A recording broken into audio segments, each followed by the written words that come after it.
आप देख रहे हैं डार्क फाइल्स। तो चलिए बढ़ते हैं आज की इस कहानी की ओर।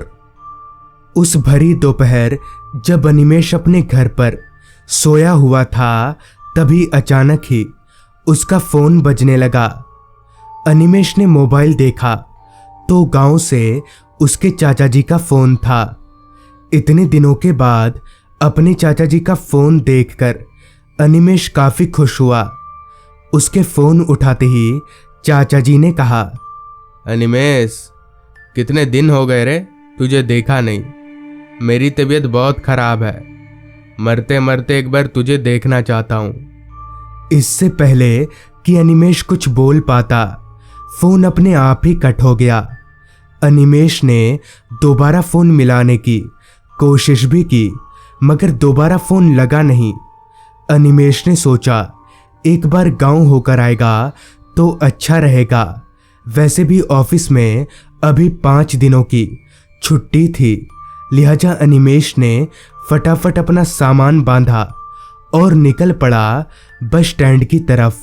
बस स्टैंड पहुंचकर अनिमेश अपने गांव जाने वाली बस में बैठ गया।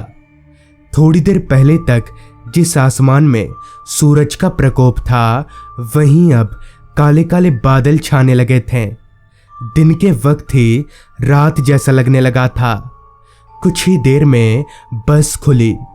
मन ही मन में अनिमेश थोड़ा परेशान भी था।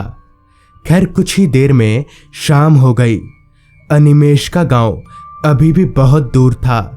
दरअसल अनिमेश को अपने चाचा जी से ज्यादा लगाव इसलिए था क्योंकि बचपन में ही अनिमेश के मम्मी पापा के गुजर जाने के बाद उसके चाचा जी ने ही उसे पाला था।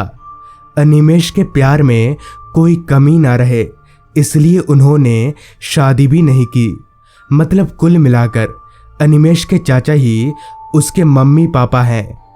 रात के तकरीबन 8:45 बजे अनिमेश की बस उसके गांव के बस स्टॉप पर रुकी।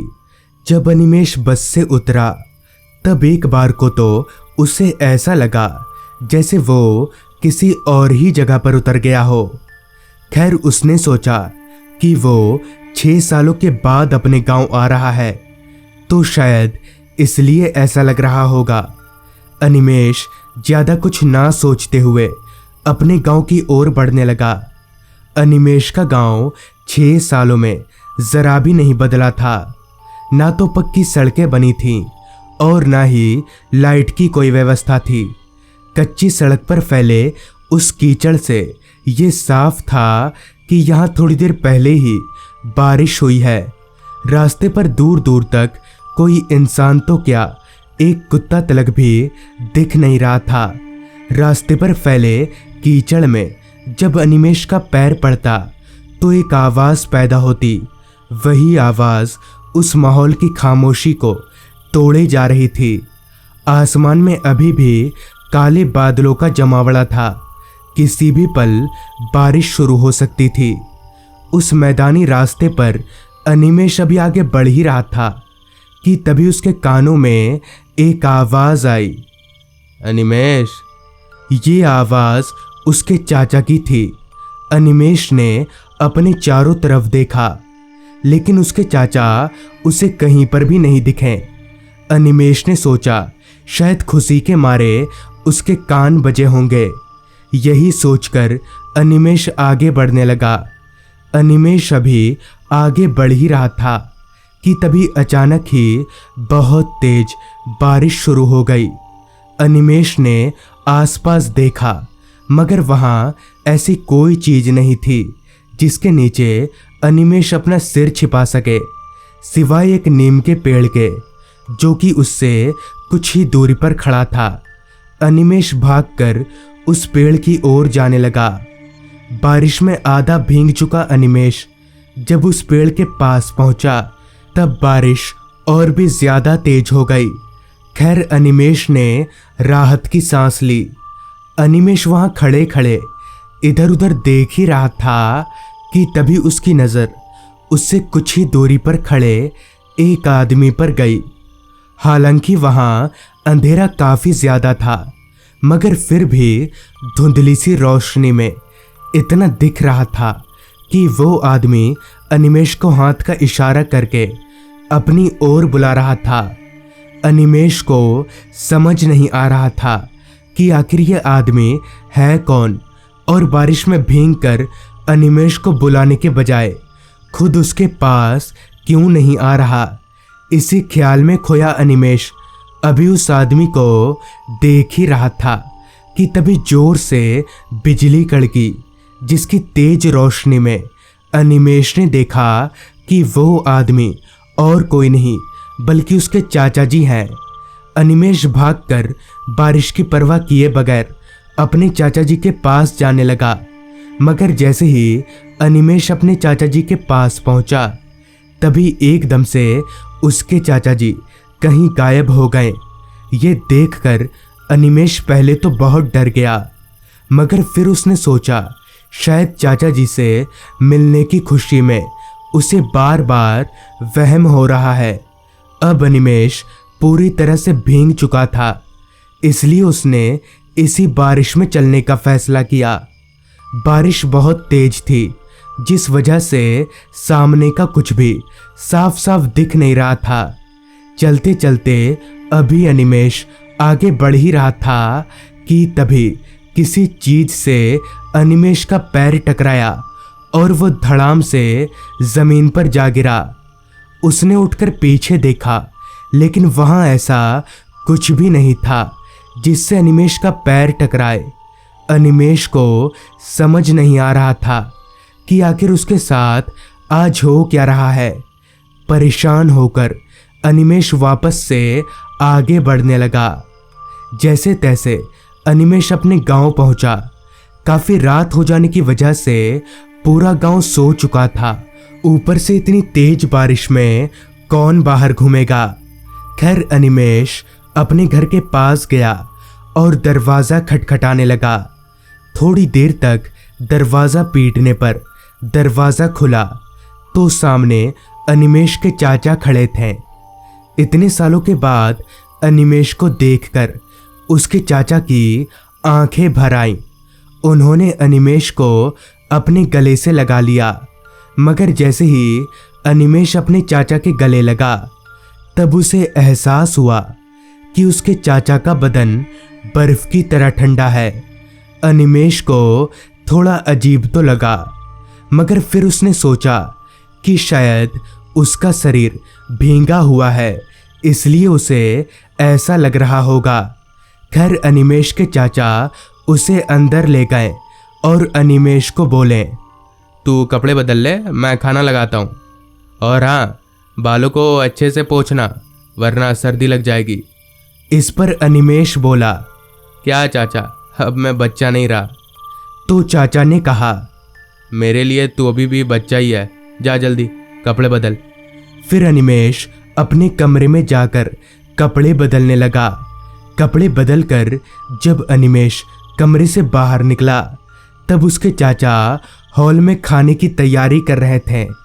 अनिमेष ने अपने चाचा का हाथ बटाने की कोशिश भी की, मगर उसके चाचा ने उसे कुछ करने ही नहीं दिया।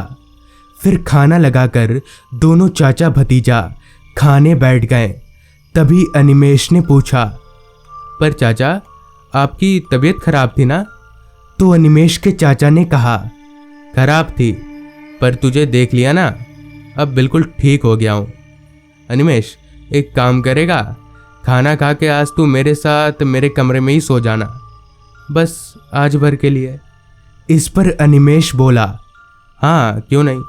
फिर वो दोनों खाना खाने लगे। खाना खाते वक्त अनिमेष ने एक बात पर गौर किया कि उसके चाचा की आंखें अभी भी नम हैं, जिसका जिक्र करते हुए अनिमेष ने पूछा, चाचा, आप अभी भी क्यों रो रहे हैं? इस पर अनिमेष के चाचा ने अपनी नम आंखों को छिपाते हुए कहा, नहीं नहीं, ऐसा कुछ नहीं है, खाना ठीक बना है ना। वो क्या है कि अब उम्र हो गई है, शरीर में उतनी ताकत नहीं रही, थोड़ा 19-20 हो सकता है, बाकी मैं खाना बड़ा अच्छा बनाता हूँ। इस पर अनिमेष बोला, सच में खाना आप बड़ा अच्छा बना लेते हैं। फिर दोनों ने अपना अपना खाना खत्म किया और हाथ मुंह धोकर दोनों एक ही कमरे में जाकर लेट गए। नींद ना तो अनिमेष को आ रही थी और न ही उसके चाचा को। दोनों आपस में गप्पे लड़ा रहे थे। बातों ही बातों में अनिमेष के चाचा बोले, अच्छा अनिमेष, अगर किसी दिन मैं मर गया तो? इस पर अनिमेष ने भड़कते हुए अपने चाचा से बोला, चाचा ये क्या बोल रहे हैं आप, फालतू बात नहीं।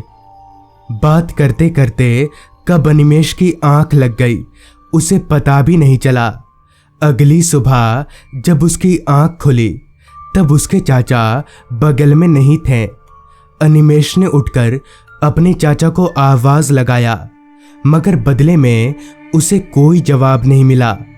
उसने सोचा शायद उसके चाचा बाथरूम में या फिर किसी दूसरे कमरे में होंगे। उसने उठकर घर के सारे कमरों को तलाशा मगर उसके चाचा उसे कहीं नहीं मिले। उसने बाथरूम में भी देखा मगर चाचा जी कहीं नहीं थे। पूरे घर में अपने चाचा को कहीं भी ना पाकर अनिमेष थोड़ा परेशान हो गया और अपने चाचा को ढूंढने के लिए घर से बाहर निकल गया। वो जैसे ही घर से बाहर निकला कि उसकी नज़र गांव के चौपाल पर बैठे रहीम दादा पर गई। उसने सोचा शायद रहीम दादा को पता होगा। यही सोचकर अनिमेष रहीम दादा के पास गया और बोला, दादा ये चाचा जी को देखा है क्या आपने, मिल नहीं रहे हैं। इस पर रहीम दादा ने एक नज़र अनिमेष को अच्छे से देखा और फिर बोले, अनिमेष तुम कब आए, और अजय की बात कर रहे हो तुम, उसको मरे तो हफ्ता भर होने को है। इस पर अनिमेष रहीम दादा पर एकदम से भड़क गया और बोला, ये क्या फालतू बकवास कर रहे हैं आप। मगर जब वहां 3-4 लोग और आ गए तब उन्होंने भी वही कहा और साथ ही बताया कि दरअसल एक दिन खेत में काम करते वक्त अजय यानी अनिमेष के चाचा के ऊपर बिजली गिर गई थी और मौके पर ही उनकी मौत हो गई। गांव वालों ने अनिमेष को कांटेक्ट करने की बहुत कोशिश की मगर वो लोग नहीं कर पाए और उसके चाचा की लाश को जला दिया गया। ये सब सुनकर अनिमेष फूट फूट कर रोने लगा और फिर उसे उसके चाचा जी कभी नहीं दिखे। तो दोस्तों, ये थी आज की कहानी। अगर आपके पास भी ऐसी ही कोई कहानियां हैं तो हमारे साथ जरूर शेयर करें। तो मैं आर्यन जल्द ही मिलूंगा आपसे ऐसी ही एक कहानी के साथ।